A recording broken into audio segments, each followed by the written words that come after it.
Hello dear students, चलिए guys आज हम सीखते हैं प्रेजेंट कंटिन्यूअस टेंस का negative and integrative double integrative sentence. चलिए गाइज सीखते हैं। अभी हम पॉइंट पर चलते हैं गाइज नेगेटिव सेंटेंस का बीएस हम पहले जान लेते हैं। तो नेगेटिव सेंटेंस का बीएस क्या है? Subject plus is, am, are plus not, यानी इज एम आर में नॉट आपको ऐड करना है। इज नॉट, एम नॉट और not plus verb plus I N G, यानी वर्ब के फर्स्ट में उसके बाद I N G plus object plus E T C. ये आपका बी एस हो गया गाइज। जैसे एज करके, जैसे मैं नहीं आ रहा हूँ, मैं नहीं आ रहा हूँ। तो मैं आपका सब्जेक्ट है तो क्या लगेगा? आई के साथ एम, आई एम, उसके बाद not, I am not, come means आना, आई एम नॉट कमिंग, मैं नहीं आ रहा हूँ, मैं नहीं आ रहा हूँ, आई एम नॉट कमिंग। एक चीज़ ध्यान रहेगा, आई जो सब्जेक्ट है इसके साथ एम नॉट तो लग गया, लेकिन इनका जो कंडक्शन क्या होता है? अगर आपको इतना लंबा बोलने की जरूरत क्या है कि आई एम नॉट, आप शॉर्ट में भी बोल सकते हैं आई am not, I am not. आप बोलते हैं आई एम नॉट, तो यहाँ पर आई एम नॉट भी आप बोल सकते हैं। और इसका एक सटीक कंडक्शन ये भी होता है, एंड भी आप बोल सकते हो, एंड। तो कुल मिलाकर इज नॉट, आर नॉट और एम नॉट, इन सभी का जो कंट्रैक्शन होता है वो होता है एंड। लेकिन ध्यान रहेगा जब आपको बोलना कैसे है। यहाँ पर ए आई एन, उसके बाद एपोस्ट्रोफी टी है guys, apostrophe T. Okay guys, अब यहाँ पर बोलना कैसे है? एंड नहीं बोलना, एंड, एंड। जैसे मैं नहीं आ रहा हूँ, एंड कमिंग, एंड कमिंग, मैं नहीं आ रहा हूँ। Okay guys, and not and, and में चींटी हो जाएगा, इसलिए इसका जो प्रोनाउंसिएशन होना चाहिए वो एंड। ओके गाइज, आगे चलिए देखते हैं। गाइज एक बात और ध्यान रहे कि आपको इस तरीके से नहीं बोलना है कि बहुत ज़्यादा फोर्स करके बोलना ही नहीं। और ध्यान रहे कि इंग्लिश आप जब भी बोल रहे हो, इंग्लिश बोलते समय while speaking English, keep under control your facial expression. Keep under control one's facial expression.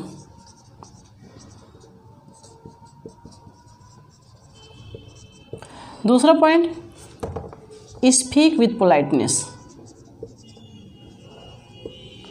With politeness, यानी आप अंग्रेजी जब भी बोल रहे हैं, पहला नंबर आपको ये ध्यान होना चाहिए कि आप इंग्लिश तो बोल रहे हैं, लेकिन इंग्लिश बोलने का जो मैनर होना चाहिए, सही तरीका, आप इंग्लिश कैसे बोल रहे हैं ये आपको ध्यान देना चाहिए। कि while speaking, when you are speaking English in the public, and there you are standing there while you teaching, I mean you are speaking, you are talking to someone, always keep under control your facial expression while talking. आप जब भी बात कर रहे हो तो वहाँ पर आपके चेहरे का भाव काबू में रखकर आप बात करिए। और दूसरी चीज़ कि speak with politeness while speaking।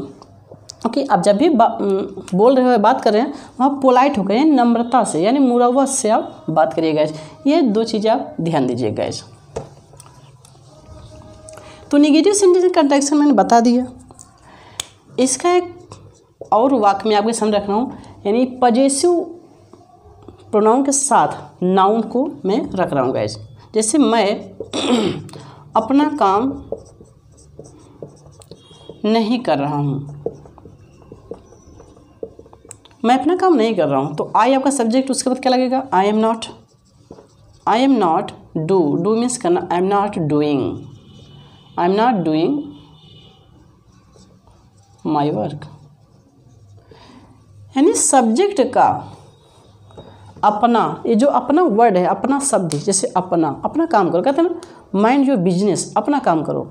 तो यहाँ पर कहने मतलब तुम अपना काम करो या मैं अपना काम करूँ, वह अपना काम करे। तो सब्जेक्ट का सीधा संबंध अपना से होता है, इस बात का ध्यान रहे। ओके गाइज, लेकिन यदि अपना वर्ड के साथ किसी नाउन को जब हम रखते हैं, यहाँ पर वर्क भी नाउन की तरह यूज हुआ है। और जैसे मेरा पेन, अपना के बजाय मेरा, तुम्हारा, तुम्हारा, तुम्हारा वर्ड, तुम्हारा, उसका, मतलब खुद का, स्वयं का। और यदि इन वर्ड के साथ अगर कोई नाउन आता है तो उससे अधिकार का बोध होता है। जैसे मेरा पेन, तो कह रहे हैं my pen, your pen, his pen, are pens, their pens, तो कह रहे हैं मतलब यहाँ पर अधिकार का बोध करा रहा है, मेरा पेन। ठीक है गाइस, जैसे मैं अपना काम नहीं कर रहा हूँ, आई am not doing my work. एक वाक्य और देख लेते हैं, मैं अपना कलम नहीं तोड़ रहा हूँ, मैं अपना कलम नहीं तोड़ रहा हूँ, तो क्या मतलब मैं अपना यानी अपना स्वयं का, किसी और का नहीं, नॉट अदर्स, अपना, मैं अपना कलम तोड़ रहा हूँ। तो आई आपका सब्जेक्ट, I am not, I am not break, break means तोड़ना, I am not breaking, I am not breaking my pen, मतलब माई पेन, मेरे पेन पर मेरा अधिकार है, यानी अधिकार जता रहे हैं। ठीक है, इसलिए मेरा पेन, तुम्हारा पेन यानी तुम्हारा खुद का, तो my pen, I am not breaking my pen. एक चीज़ और ध्यान देना गाइस, यहाँ पर तोड़ना यानी तोड़ रहा है, जिस वर्ड आया है तोड़ना, तो जब किसी ऐसी वस्तु को हम तोड़ते हैं जहाँ पर एनर्जी रिलीज होती है, हम एनर्जी को लॉस करते हैं, पावर के साथ एनर्जी साथ तोड़ते हैं, तो वहाँ पर ब्रेक लगता है। लेकिन जब हम किसी टेंडर चीज़ को तोड़ते हैं तो वहाँ पर प्लग लगता है, क्योंकि टेंडर जैसे फूल हो गया, फल हो गया, इन सब तोड़ने के लिए ज़्यादा पावर की, एनर्जी की आवश्यकता नहीं होती, तो ऐसे केस में हम प्लग लगाते हैं। प्लग, प्लग मीन्स तोड़ना, और यहाँ पर ब्रेक, ब्रेक मीन्स भी तोड़ना, लेकिन दोनों फ़र्क है कि यहाँ पर आप पावर का इस्तेमाल करेंगे, यहाँ पर no more power.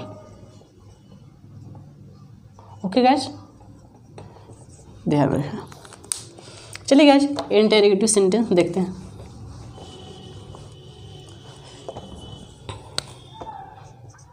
Interrogative sentence क्या है गाइस, आप जानते हैं कि at the first of which Hindi sentence का word that is called interrogative sentence. एक इंटेरोगेटिव सेंटेंस का डिफिनेशन भी मैंने बताया है कि such sentence are used to ask a question called interrogative sentence. जिस वाक्य से जिस शब्द से प्रश्न का बोध हो तो उसे इंटेरोगेटिव सेंटेंस कहते हैं। तो इसका बेस होता है is, am, are plus subject plus verb plus I N G plus object plus E T C, उसके बाद क्वेश्चन मार्क।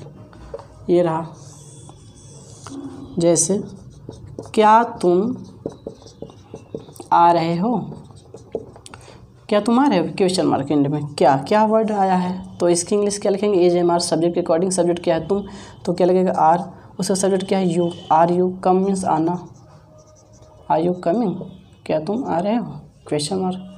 ओके गैस, क्या तुम जा रहे हो, आर यू गोइंग, क्या तुम लिख रहे हो, आर यू राइटिंग। तो इस तरीके से आपको करना होता है गैस।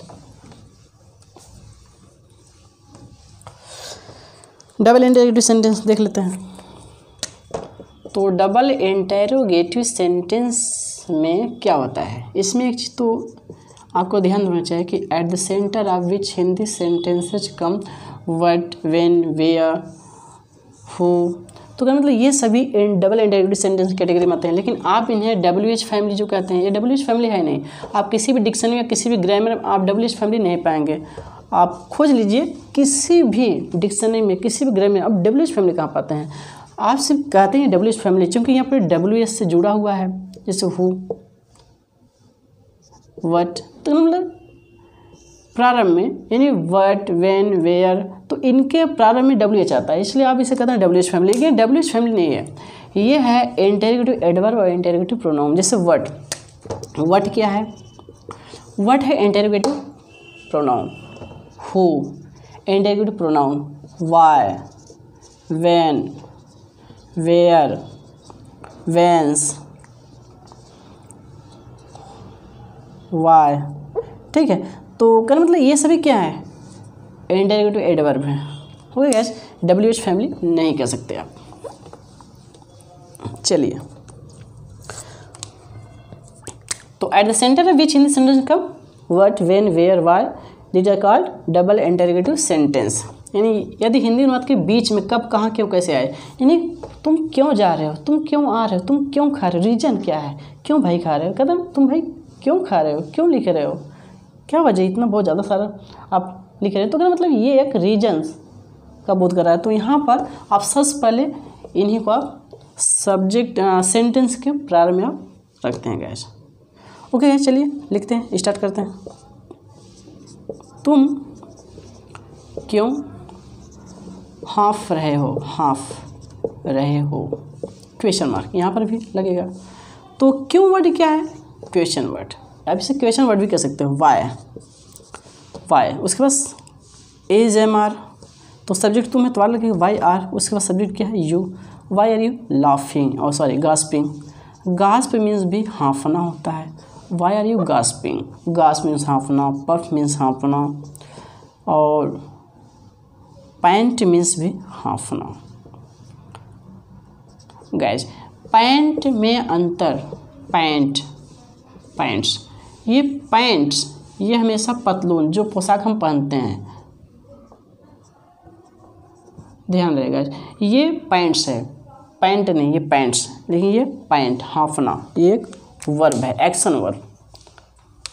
ओके गाइज, आज के लिए फिलहाल इतना ही, फिर मिलेंगे एक नए वीडियो के साथ, तब तक के लिए बाय बाय गाइज। मेहनत करिए, चैनल को सब्सक्राइब करिए, ज़्यादा से ज़्यादा शेयर करिए, यदि वीडियो अच्छी लगे तो लाइक करिए।